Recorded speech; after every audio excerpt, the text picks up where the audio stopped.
Things are moving too fast and the problems are too big for any individual institution, no matter how great it is to solve by itself. The only way that we're going to be able to have the kind of impact we need at scale, we got to break that down so we think more in terms of facilitated networks. If anyone's coming into the workforce today and is an AI Luddite, has shown no interest and curiosity of how it might affect whatever field they're studying, that would be a red flag.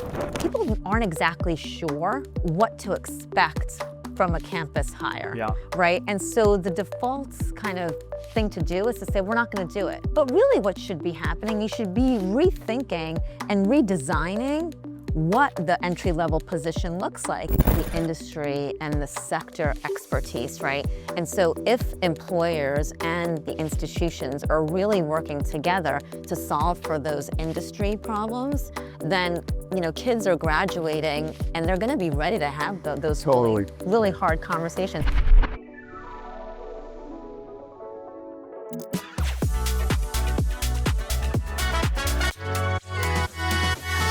AI is rewriting what employers expect from entry-level talent, and it's raising a tough question.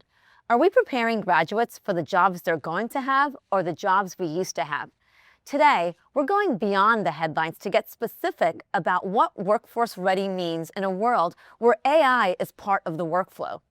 I'm Simona Spelman, Deloitte's Chief Human Officer. I'm Bill Briggs, Deloitte's Chief Technology Officer. This show is on a mission to close the gap between technology headlines and enterprise reality, so leaders can make smart decisions that actually hold up in practice. And to help us answer the big question of what graduates need now, we're joined by Dr. Harrison Keller, President of the University of North Texas. But before we go there, let's start where we always do, the data. Yeah. So I've got a good one here. Okay. AI is now assumed to be a baseline skill. What do you think about that? Does that surprise you, given all? Just think of every day, every client conversation we have. Have you had one that hasn't had AI as the center of the story in the last 3 years? Yeah, it's like table stakes at this point. It's an assumed skill. Yeah. And I think what we're trying to help our clients see is if you make AI the hero of the story or its own product, it's almost always so I think it's just a correlation. We're saying, how do you embed it into core business operations, into your product, and how you, it's not the thing, it's a way to bring new value to market. It makes sense to me to say AI isn't its own destination or its own curriculum. It needs to be embedded into every field of study. Well, because it touches everything that you're doing, right? And we keep talking about the fact that that tech skill becomes democratized, as we say all the time. Yeah. But the truth is, you've got to figure out what the job description needs and how you're going to apply, I guess, AI. If you think about even when people say, oh, in this day and age, you need to have great communication skills. You need to have creative skills. You need to be empathetic. You need to be curious. I feel like this is my performance feedback on. But yeah. I feel like we do performance feedback quite a bit. We do a lot. Yeah, it's good. It's helpful. But no, and let's face it, when we graduated, let's not dox ourselves, age ourselves on it. But when we graduated, the half-life of skills was more like a career. Correct. And now it's changing in quarters, months, sometimes weeks of what's relevant. And so I think this idea of you need to have depth in AI tools for sure, but you also have to have the confidence and the curiosity to continue to learn and grow and then figure out how to apply that, because there's very few jobs that just have AI as the job description. It's about how do you apply it to the finance function, the talent function, how do you think about it in healthcare. And so I bet when we talked to, by the way, I'm still looking forward to this episode. Oh I'm so looking forward to it. We just had breakfast. Oh, can I say that? I think you're allowed to have breakfast. Okay. It's better than, yeah. But with Dr. Keller, this topic of what do we need to tell our employees, our kids about what skills matter and what to spend time studying. Because if anyone's coming into the workforce today and is an AI Luddite or has shown no interest and curiosity of how it might affect whatever field they're studying, that would be a red flag. But the flip side of being certified in any given tool of choice isn't enough, because it needs to be, how do you apply it to fill in the blank. And I think the interesting conversation that we'll have to have with Dr. Keller is also thinking about how are they teaching those skills in the curriculum, and how does that show up as you think about getting the workforce ready in internships, apprenticeship models, all of those things. I think it's spot on. As you know, I was a computer engineer. And I think about my curriculum. We all know that. Yeah, I know. We all know I live it, but I'm proud of it. But like when I think back about the things that were most valuable, did I do calculus by hand? Of course not. We used MATLAB and a TI-85, whatever the calculator was at the time, because the rote mechanics of crunching the numbers wasn't as important as do you understand what kind of problems this can help you solve. And I think the same goes with most of the programming languages and the more hard computer science, electrical engineering disciplines I studied. The fundamentals of engineering have served me really well over time. I don't do a lot of assembly language programming anymore. You Shocking. Don't? No, I'm shocked by not that. even in my free time. So there's another one here that I think I want to hit, and I'm curious about what you think about this. Yeah. I have a point of view, right? So the share of workers 25 and under dropped from 15%, almost 50%, to almost 9% between 2022 and 2025. Yet, it's increased for later stage workers. I'm not sure what we're calling them, but more mature. Well, I saw the average age was 42. Yeah. So what does that tell you? What does that mean to you? Well, I think the ones looking big picture, long game, are saying that can't be the answer.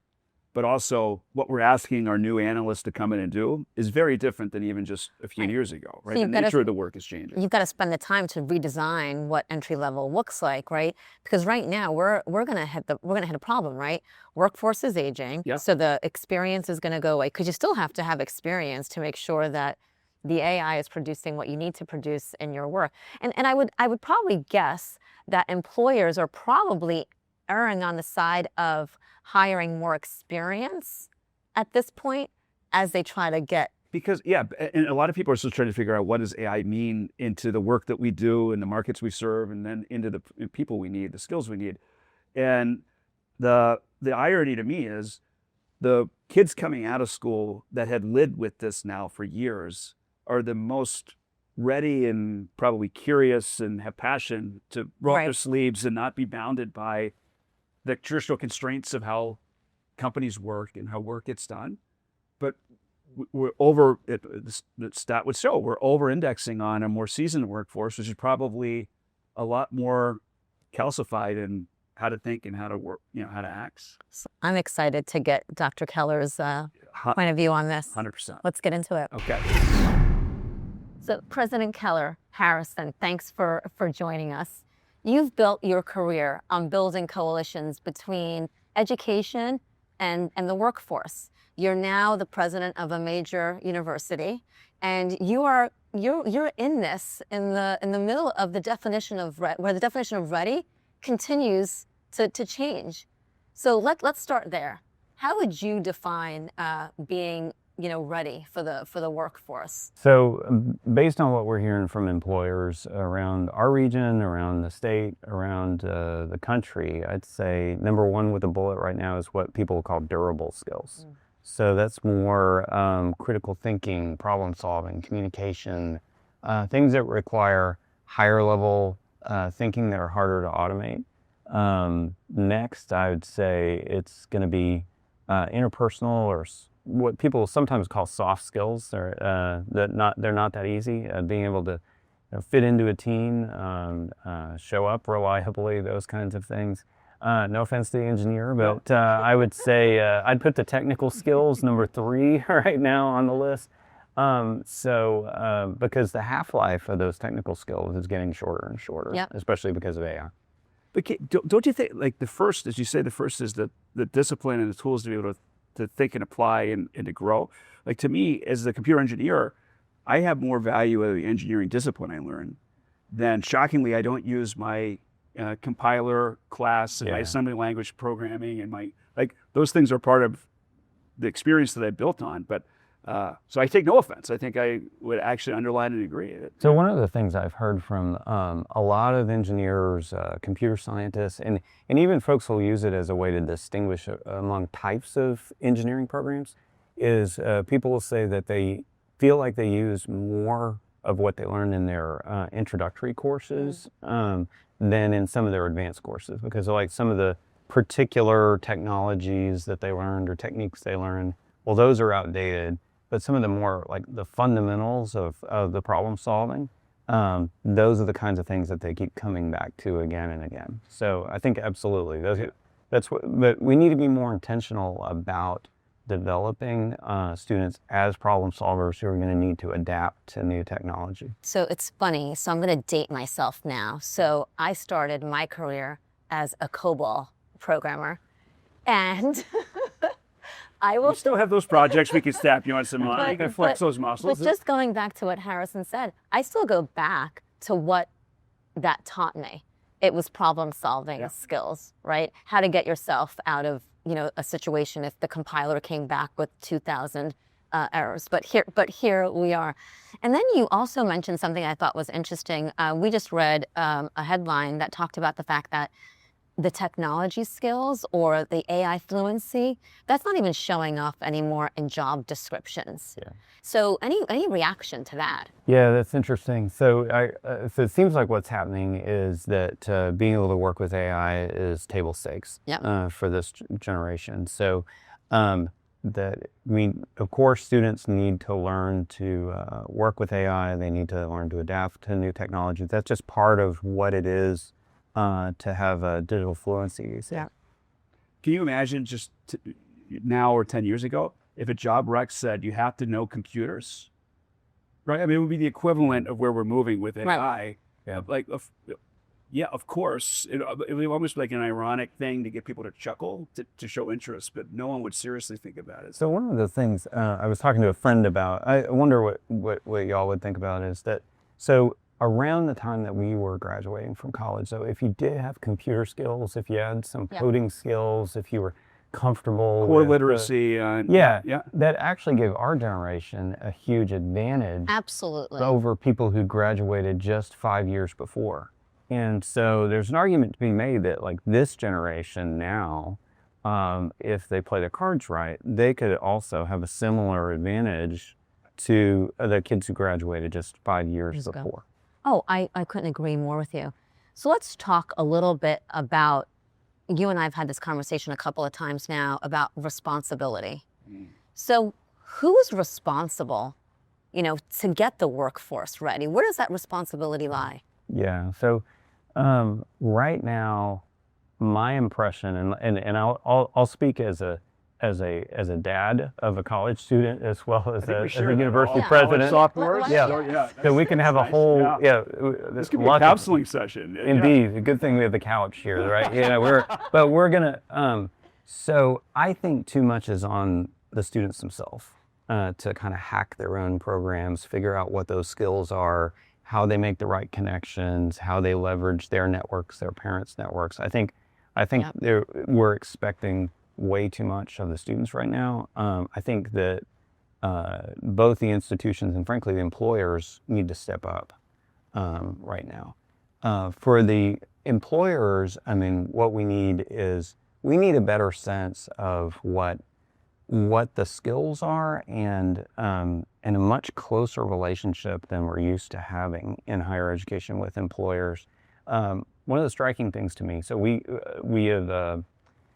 have set up at North Texas an intelligence network with employers and other institutions across our North Texas region. So this is one of the things I pitched to the legislature this last session that they got behind us on. And so we call this the Texas Talent Accelerator. We've got more than 100 employers from different sectors across DFW, community colleges, Texas State Technical College, multiple universities. So the employers are telling us that their workforce needs are changing faster than they expected and faster than they understand. And so that is really powerful to me, that folks are willing to be candid in that way about how quickly things are changing. On the higher education side, we are so used to thinking we get to stipulate the value proposition. I mean, we're smart guys and with PhDs, and look, you know, there 3 whole people read my dissertation. Sure, that's that I'm an expert on, you know, moral philosophy. So instead, what we need to do is we need to listen and engage differently. So, the traditional corporate board that gets together maybe once a year and, might have one phone call a year is just completely inadequate. We need to have a much closer relationship where we can test and iterate on different ideas together, not put it on the students. I like that you're saying there's a lot of, I had a client that used to say, we don't need fingers, we need thumbs. I'm saying, okay, so academia has a piece of it. I used to lead our recruiting for our technology business for Deloitte, and I'm on the industry advisory council for my alma mater. And I think the degree of leaning in, and I'm sure it's very helpful when we say we need more critical thinking. Yeah. And we need, well, okay. What does that actually look like? Right, how do we translate into this is what, and there could be a model where we start taking the best of our current employees that we want to take the DNA and find a way to, because I think it only helps if we make it real. These are the behaviors. This is how it manifests. Here's a little bit about what their experience, nature and nurture was to get them to this point, so we can crack that together. Let me underline a couple of things I think are really important that you're saying, because when we get employers together again and again, we'll hear sort of the 30,000 foot view, right? We need people who can think critically. We need people who can communicate. Well, I'm a liberal arts guy. These are liberal arts skills, right? Sure. Yeah. But you can cash these out in multiple and competing ways. And so what we need to do is be able to get a lot more granular, more actionable intelligence. So how I can't feed the general idea that we need communication skills into curriculum design, but if we have a better idea, here are the kinds of problems, or here is how people are going to be expected to communicate in this kind of format, this kind of timeline. One of the things that we're planning to do at North Texas is sponsor some faculty externships. Okay. So we could send the faculty to be embedded with employers, and so they can get a better sense of okay, here's what you're wrestling with, and here's how you're communicating. And then we can bring that back into how we design specific assignments as well as courses and programs. And I love that earlier we talked about the importance of the industry and the sector expertise, right? Yeah. And so if employers and the institutions are really working together to solve for those industry problems, then kids are graduating and they're going to be ready to have those really hard conversations. I really love that you talked about actionable intelligence, because I did want to somehow throw in here that in your previous life, you also were the Navy Reserve Intelligence Officer. That's right. Yeah, that's right. Yeah. So it's amazing. Well, I took I'd taken some inspiration from what I saw in naval tactical planning and naval intelligence, especially around the development. There was an important innovation in intelligence around the development of fusion centers. Okay. I got to sit with Admiral McCraven, who had been the chancellor of our UT system, and he was one of those innovators. And so I asked Admiral McCraven about, so what was particularly important? Here's what I thought he was going to say. I thought he was going to say, what was really important is that in the intelligence fusion centers, we had operators. So we had the SEALs who were actually going to have to go kick in a door and kill and capture bad guys. And that is not what he said at all. What he said, it was important to have the operators in here. What was really important is to build trust. What was really important is that we had a regular heartbeat of communication, and they had CIA and they had uniformed military. They had foreign intelligence, they had State Department. And he said, and you know what? For especially the first several meetings when they started doing this, people would kind of hang back and listen and not contribute and kind of try to see where this goes. But then they started to lean in a little more, share a little more, listen a little more. And that's how they were able to transform, where they were running multiple missions a night. And so similarly, okay, if we can just stop where we say in higher education, we would do a lot better if K-12 sent us better students, and the employers say, well, we would do a lot better if you sent us better employees. And it turtles all the way down. Exactly. Which is not productive. Yeah. Getting back to what I was hearing from the employers, things are changing faster than we understand. That's the start of a conversation. All right, now let's lean in together and can we iterate on the design of different learning experiences, especially when we're leveraging technology in that. That means our students are making data every day. And in real time, we can adapt and change and see what's going to be more or less effective. I love every part of it. And I was going to throw in before, when you're talking about the externship of actually having, I think there's something from the industry side. I'm sure there's folks in our circuit that would love to do a sabbatical to go back. Absolutely. I think there's something really in that same, this isn't us, this is collectively, we've got to do more and better. Yeah. Put the student as the hero versus the buck. Absolutely. Well, let me say something else on that that's a little bit heretical for a university president to say, is that, okay, forward. Yeah. So higher ed, here's one of the other big problems in American higher education is we all act like little city states. So you read the strategic plan for a university or a community college, and it's as if there is no other institution in the universe. It is all just that university or that college or whatever. So things are moving too fast and the problems are too big for any individual institution, no matter how great it is, to solve by itself, right? We could triple the size of the University of North Texas and it would still not be enough just for our talent needs in North Texas. The only way that we're going to be able to have the kind of impact we need at scale, the only way we're going to be able to move fast enough, we got to break that down so we think more in terms of facilitated networks. That's how we're going to be able to have the impact at scale. So all these AI programs that are launching, so I will predict that many of these AI programs are going to fail. The reason they're going to fail is they're designed like traditional academic programs where we think, again, we're smart guys, we're going to build you an AI program. And the skills have a half-life of careers and what we build is going to be durable. Absolutely. By the way, as you're describing it, Deloitte's tagline is innovation takes company. This idea of ecosystem and co-ventures and innovation. So that speaks to our heart for sure. So just closing the loop on the responsibility question, right? One of the things that I'll say as an employer, I think we have to do a better job of defining what the role of a campus hire looks like. So we've talked about the fact that students are getting hired. You've got to kind of look at that and say, well, is the employer doing the best that they can to get them ready? You mentioned you can talk about communication, but what does that actually look like and what does that mean?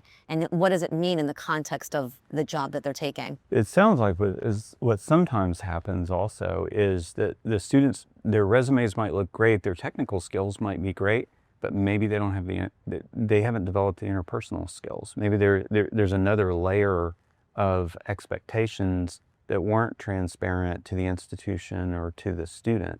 And in the institution, I'll say, like, we need to take more responsibility for that also. So at University of North Texas, about half of my undergraduates come from very low income backgrounds. About 40% of my undergraduates, actually more than 40% of them now, are first-generation college students. I have all of these first-generation students from low-income backgrounds. They all work. They work incredibly hard. They're incredibly talented, but they may not have been exposed, right, to some of the kinds of opportunities, the kind of acculturation that you get if you grow up in an upper-middle-class household, right?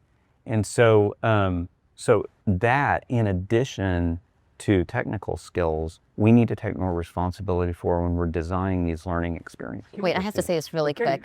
What you just described is the enduring human capabilities that they probably have tenfold, right? Because they've just grown up in a different environment and that's what it's about. Sorry. No, I love that. The thing I was going to add, and we all, given the age of our kids, and for me it was my oldest, the COVID factor on top of all the other, and it's not to over index on that, but unparalleled in especially going into freshman year of high school, which is where a lot of the soft skills, shockingly, I needed a lot of nurturing and development to build the soft skills, especially as a... And he's still working on it. Yeah, it's a work in progress.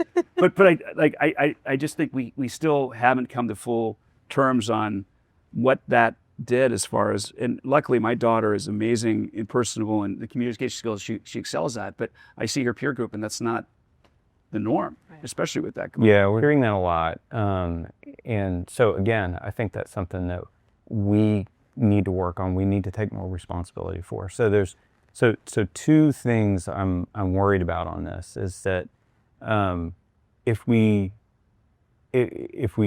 ignore this, what we're going to get is you're going to get a lot of students that have fulfilled all our learning objectives and they've gotten the grades and their resumes are going to look great, right. And then they're going to struggle to add value. So instead, what we're going to have to do is figure out, okay, well, what are these different kinds of skills look like? And then how do we build that into the experience? And there are a lot of great examples of where we do that well. I think we do that well, like right now in our honors programs. We'll do etiquette dinners and that kind of thing. We do a great job in our athletics program with our leadership development program for our athletes. And our athletes are also breaking records at UNT in their team GPAs. Right Amazing. Now. They're incredibly successful, right? But you got to focus on more than just kind of those traditional markers of success. So let's talk a little bit about the value of credentials. It's probably a big question that's coming up right now. You can learn so much online. Do you really what's the value of the credentials and how does that translate to the economy? I know you've done a ton of work on this. Or use certification, any way we measure. Okay. Yeah, this is sort of an area of passion for me. So before I came to North Texas as president, I got to serve about 5 years as commissioner of higher ed for the state of Texas. And so one of the things that we pioneered, we were the first state to say we're going to condition our goals for educational attainment for the state on the value of credentials in our economy. So not just that we've awarded credentials, but do they actually translate into some kind of wage premium? And we can, all my degrees are in philosophy, so we can have a philosophical conversation about its value, and there's lots of ways things can be valuable. But if you're not better off economically, it seems like that should be table stakes, right? So we took that work to North Texas and we've extended it. So one of our measures, one of our metrics is time to value. Okay. How quickly do students break even on their out-of-pocket investment in their UNT degrees? And in some areas, it's going to be 3 years, which is amazing. All your total out-of-pocket investment in a bachelor's degree that you'd be breaking even and better off within 3 years. Then we have average for the university is about 6 years. So we have about 10 or 12 programs that's beyond 10 years. Okay, well then now that tells us where to focus because we went from 114 bachelor's programs to now we're focused on 10 or 12 programs. How do we accelerate time to value? Are the programs that we need to try to improve? The number one way that you're going to improve the value of those programs is in infusing work into those experiences with internships or working on projects for companies, giving students an ability to translate what they're learning into new contexts. So that's how we're approaching it in North Texas, which a little different from those traditional markers of success. But given who we serve at UNT, we've got to do better than just getting kids to graduate. So Harrison, you talk about this value. I've got to believe there's a tie to trust. Yeah. Right? So the way you're looking at this, if I'm a student at UNT, I'm my trust is gonna increase, right? Because you're really looking at the investment that I'm making, not only, financially, but emotionally needs to pay off. So let's talk a little bit about it. We're, I think, the only American research university that's saying we're gonna hold ourselves accountable for time to value, and not just because we say so, but because we look that your UNT degree is going to translate into economic opportunity. We're going to take fundamental responsibility for that. So that's important for building trust. It's also changing the way we think about our program design. It's changing the way we think about financial aid at the university and how we package that. I will say, when you start talking about this, also one of the questions that you get right away is people say, well, yeah, I understand that you break even on the investment pretty quickly if you do engineering or computer science, or we have a new degree in artificial intelligence we're going to be rolling out and that kind of thing. But we also train social workers and teachers. We train addiction counselors. We train behavioral specialists who work with autistic children. We train for people for jobs that society needs. where the salaries tend to be low. Yep. Well, then it's also incumbent on us to make sure those are credentials of value. So you shouldn't have to take a vow of poverty to complete the kind of degree that we need. Absolutely. I just love that. And I think any one of our watchers, listeners that are in enterprise, what I hear you saying is we're taking an outcome back view, and the outcome isn't how do we build the endowment or how do we perpetuate enrollment for the sake of the university. You're putting the need of the student and the society. And I love the broader reach because thank goodness you're putting a premium on mental health and healthcare workers and everything we need more of. And as a computer science and engineer, I can say my daughters are following that path, which makes me so proud. And be able to say what measures gets done, and you guys are focused on the right things to measure. So a lot of how we think about what constitutes a great university is completely wrong, I think, because it is so much defined in terms of exclusivity. And so like in this state, there are great universities that will put out press releases and say, look how many talented students we turned away and don't serve. What other industry? Right. I've never thought of it that way. It's so true. Obviously, yeah. Here's all the qualified people that we will not serve. There's one of our institutions that actually, as a matter of policy, says we will deprioritize students who are not in the top 5% of their high school graduating class. So 95% of the high school graduates are not going to be a priority for that institution. And that's one of the ways they're a great university. Well, that seems backwards, especially if we think about what we need to do to compete. So at North Texas, what we said is we will serve every qualified student who commits to learn with us, and we're committed to the success of every student that we enroll. And that commitment isn't just going to stop at the graduation stage. They've got to be equipped so they're going to be successful for the long term. And again, not just because I'm saying that, but because we look. Well, it's just interesting the way that you flip the narrative on that in terms of like not serving 95% of it. Talk a little bit about just the size of the economy in Texas. Yeah. I mean, I just thought that was fascinating. And then all of the industries that as a native Texan, I appreciate that. Because if we were still our own independent republic, we would be the 8th largest economy in the world. It's fascinating. I would have not gotten that right in a Price is Right game. No. Well, you need to spend more time with native Texans, and then you'll all of that. You pick up that our geographically bigger than France, that kind of stuff, right? But just DFW, where we're sitting, is on a path to become the 3rd largest metro area, so to pass Chicago.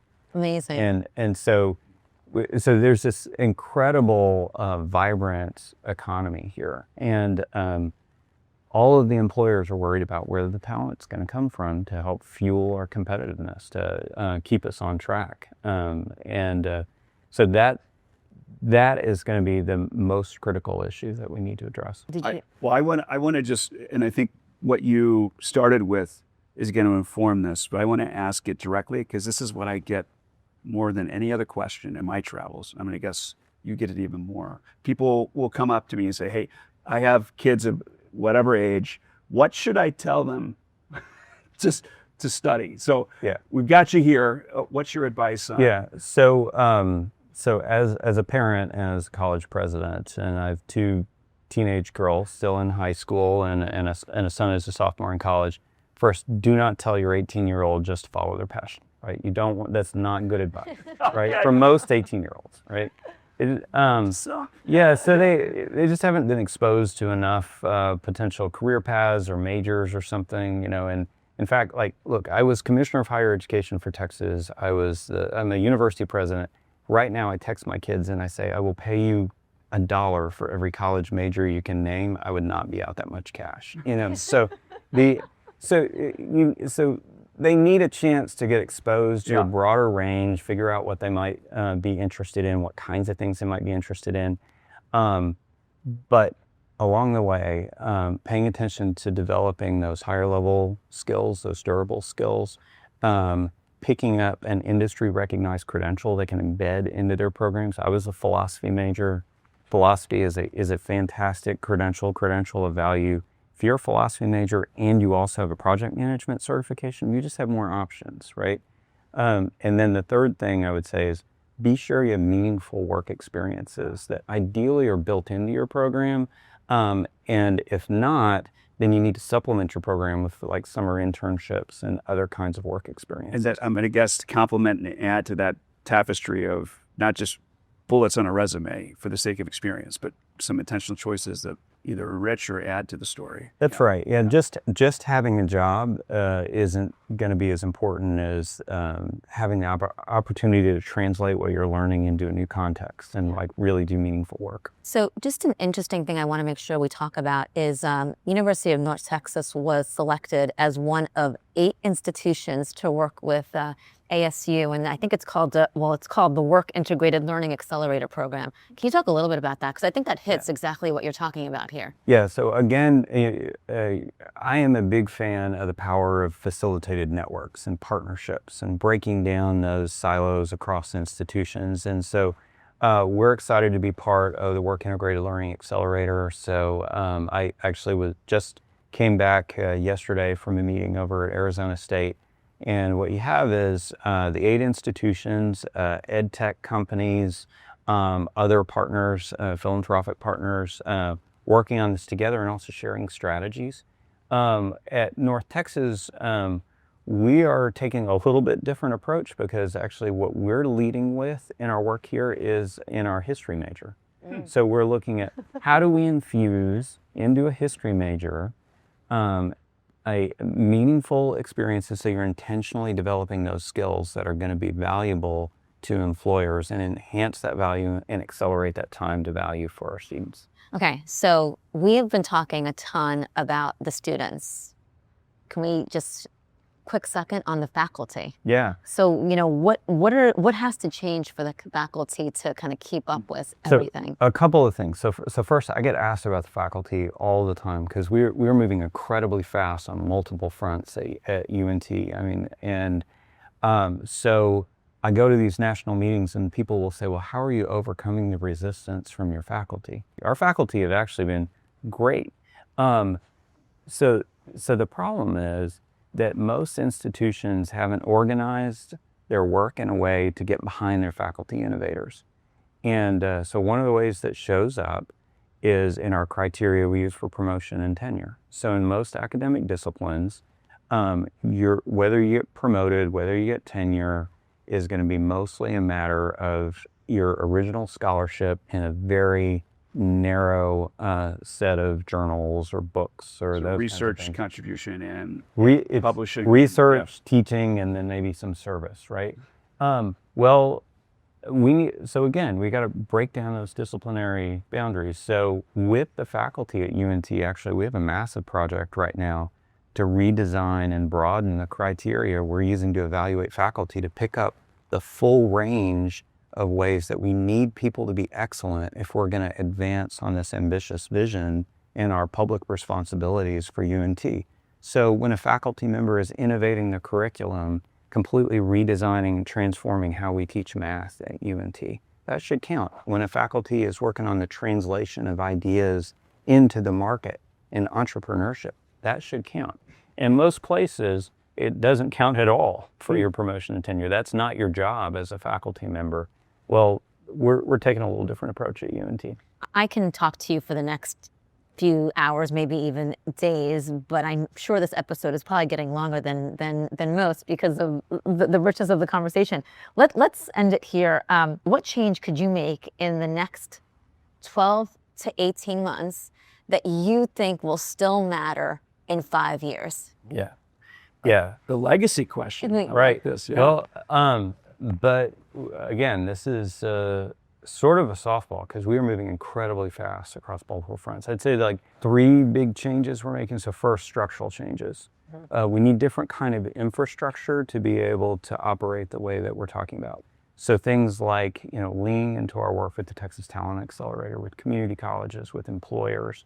We're building new kinds of infrastructure also within the university to help make sure that our curriculum is more coherent and that we're intentional about infusing the skills that employers want into our curriculum and not just relying on individual faculty to have to figure that out, but we need to be able to do that at scale. And for that, we need different kind of infrastructure. The second thing we're doing is we're innovating our curriculum, right? And the number one way that we're going to make sure that our curriculum translates into real value and real opportunity is by infusing meaningful work experiences into the curriculum. So our work with the Work Integrated Learning Accelerator, our work directly with employers to redesign programs, redesign curriculum. So one of the things that we've learned from the employers is they're automating a lot of the functions that used to be performed by entry-level workers. So the skills that our generation got to acquire on the job, now it's much less forgiving if you're going to come in and add value. So how do we give students the ability to develop those skills while they're still in their program? So we've got to innovate the curriculum. And then the third thing is completely innovating what teaching and learning looks like. So we have a massive project right now to redesign dozens and dozens of courses, leveraging new technologies at UNT so that we can be more effective, but also have a more personalized experience. So I spend a lot of time sitting in lecture halls taking notes. Now we put all of that online. There's more interactives. There then also are going to be more small group experiences, discussion sections, recitations, those kinds of things. So all of the students at a pretty large university, we have 44,000 students, can get that small learning experience, but it's highly personalized. We leverage the best learning science and being much more effective about what learning looks like. And we're doing all of that over the next 18 months. Thank you. This is such a great conversation and so much for us to... Yeah, I mean, I'd say 100%.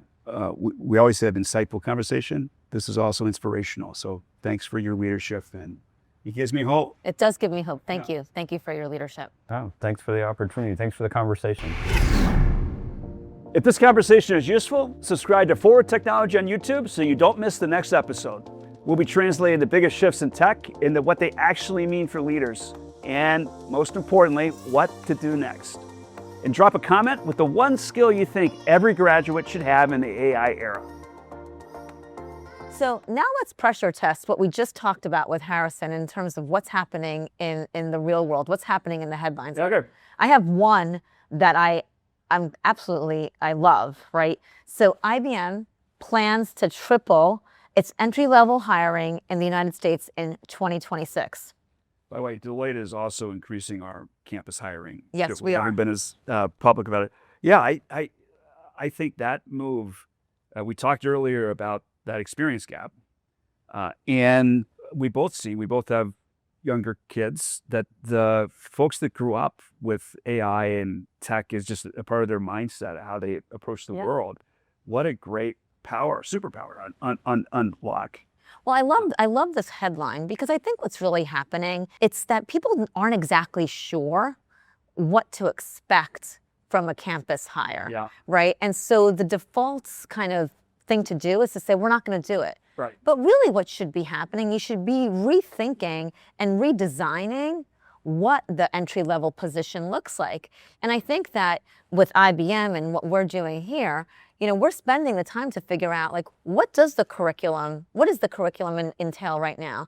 What is the entry level or the campus recruit going to know when they come in? And we've got to do a better job of describing what we need from them. I think spot on. And I love where Harrison started. I think that rubric is almost a healthy one.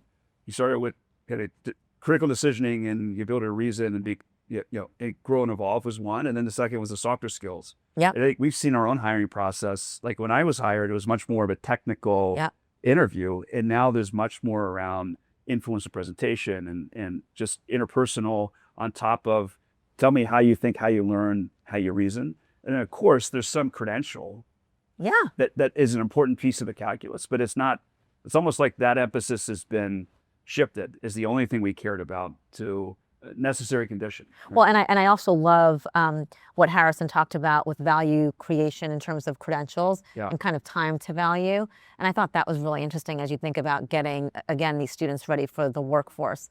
So I hope there are others that will join us in terms of figuring out what this new entry-level market looks like. Totally. And I know we had slightly different paths. So I joined Deloitte out of undergrad, and certainly the things that we hire for now, I'm not sure I would have gotten past the initial screening. Oh, absolutely. Because I'm doing a lot of that initial screening. You would not. No kidding. Oh yeah, well, thanks.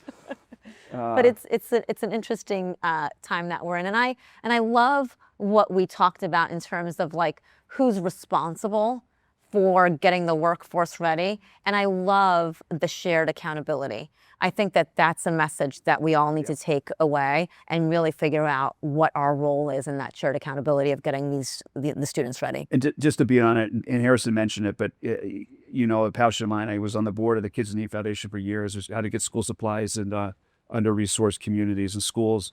And so he hinted at, like, we talked a lot about the employer and the university and how we can do better. Also, how do we then invest into the younger kids that are more malleable, like just a little bit of improvement in the K through 12 would then reap benefits all the way through. So exactly, to a cause near to my heart, there's so much we can do if we all would lean in. So that was awesome. You know, cheers. Yeah. Another awesome. Yeah, phenomenal. Thank you.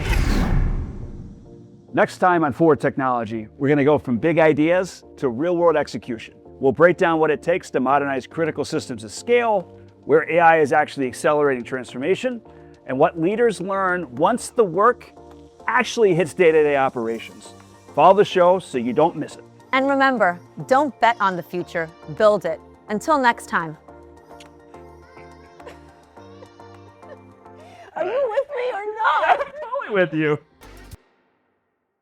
This podcast is produced by Deloitte. The views and opinions expressed by podcast speakers and guests are solely their own and do not reflect the opinions of Deloitte. This podcast provides general information only and is not intended to constitute advice or services of any kind. For additional information about Deloitte, go to deloitte.com/about. This publication contains general information only, and Deloitte is not, by means of this publication, rendering accounting, business, financial, investment, legal, tax, or other professional advice or services. This publication is not a substitute for such professional advice or services, nor should it be used as a basis for any decision or action that may affect your business.